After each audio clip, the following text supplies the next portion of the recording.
লক্ষ্মীপুরের কমলনগর রামগতির মানুষ কি কষ্ট করছি।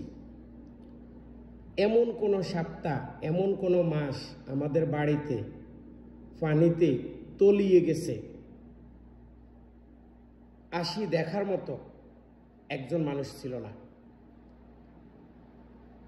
আমরা আওয়ামী লীগকে সাপোর্ট করতাম, বিএনপিকে সাপোর্ট করতাম, জামাত ইসলামকে সাপোর্ট করতাম, প্রত্যেকটা রাজনৈতিক দলকে সাপোর্ট করতাম। মা বাবাকে সবসময় একটা কথা বলতাম, ভোট ওই মানুষটাকে দিবে যেই মানুষটা আমাদের বেড়িবাঁধটা সুন্দর করে সরকারের কাছ থেকে অনুমতি নিয়ে আসবে। হক সে আওয়ামী লীগ, হক সে বিএনপি, হক সে জামাত ইসলাম, আমাদের দাবি একটাই, কমলনগর এবং রামগতির যেই মানুষ প্রতিনিয়ত মেঘনা নদীর জোয়ারের পানিতে ভেসে যায়, তাদেরকে রক্ষা করতে হবে। তাদের জন্য যারা রাজনীতি করবে তাদেরকে আমরা মাথায় রাখব।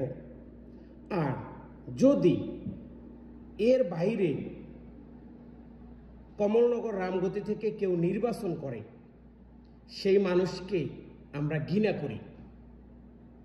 ধরেন মেজর মন্নানকে আমরা এই কমলনগরে ভোট দিয়েছি নদী ভাঙ্গা যেই বিষয়টা, এটা নিয়ে সংসদে কথা বলার জন্য।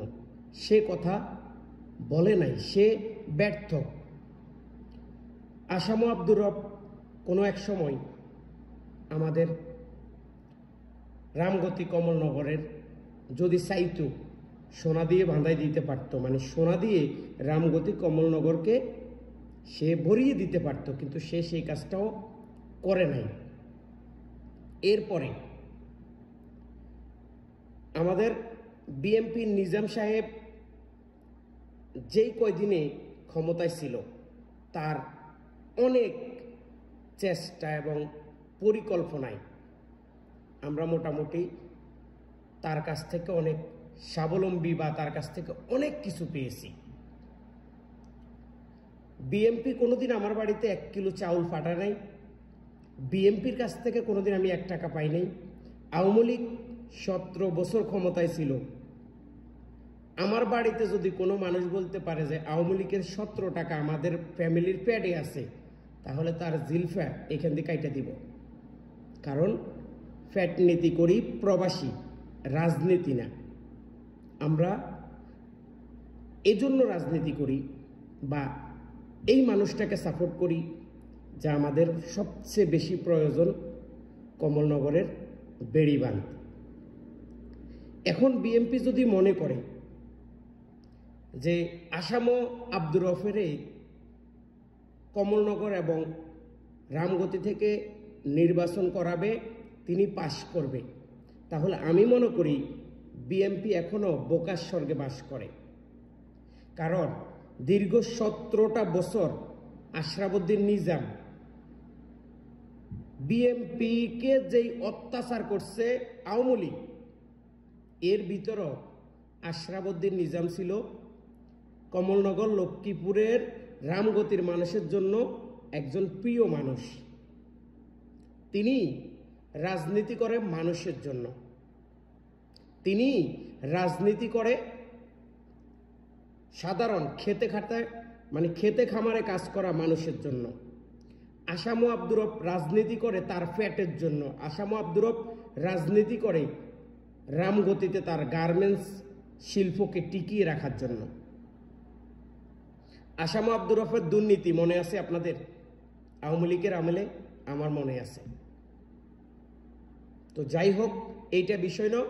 বিষয় হচ্ছে এই মুহূর্তে আমাদের দরকার ওই মানুষটাকে যিনি আমাদেরকে নদীর পানি থেকে রক্ষা করতে পারবে।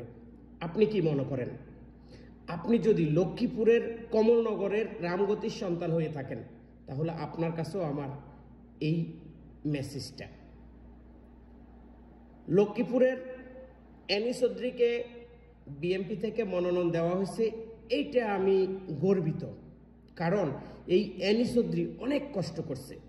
এনি চৌধুরী এই বছর নির্বাচনে জয়লাভ করার পরে যদি বিএনপি তাকে মন্ত্রী না করে, তাহলে সর্বপ্রথম এই ফেসবুক সোশ্যাল মিডিয়ায় আমি আওয়াজ তুলব। কারণ এনি চৌধুরী ওই জায়গার গিয়ে পৌঁছে গেছে, ওই জায়গায় পর্যন্ত এনি চৌধুরী গেছে যে বিএনপির দুঃসময়ে এনি চৌধুরী ছিল একমাত্র ভরসা। তারপরে আমাদের আশরাফুদ্দিন নিজাম। আমি রাজনীতি করি না, কেউ যদি আমাকে এই বিষয়ে খারাপ ভাবো, আই ডোন্ট কেয়ার। কেউ কোনোদিন বলতে পারতো না বিএনপির মিছিলে আমি ছিলাম, আওয়ামী লীগের মিছিলে আমি ছিলাম, জামাত ইসলামের মিছিলে আমি ছিলাম, আরও অন্যান্য দল আছে না, কিন্তু আমি যেইটা ভালো সেটা নিয়ে ভিডিও বানাই। ধন্যবাদ।